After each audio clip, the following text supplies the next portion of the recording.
Mas masarap tumandang may pera kaysa tumandang umaasa sa iba. Habang bata ka pa, may oras ka pang mag-ipon, may lakas ka pang kumayod, may pagkakataon ka pang baguhin ang future mo. Kasi ang totoo, hindi lahat ng anak kayang buhatin ang magulang habang buhay, at hindi rin tama na gawing obligasyon nila ang kinabukasan mo. Mahirap habang tumatagal, iniisip mo na lang yung maintenance mo, yung panggamot mo, tapos inaasa mo na lang sa mga anak mo.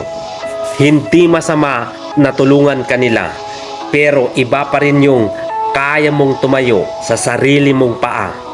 Darating ang panahon na gusto mo nang magpahinga, pero kung wala kang ipon, mapipilitan kang kumayod kahit pagod ka na. Mas mahirap yung tumanda kang iniisip mo pa rin ang utang kaysa ini-enjoy ang natitirang buhay.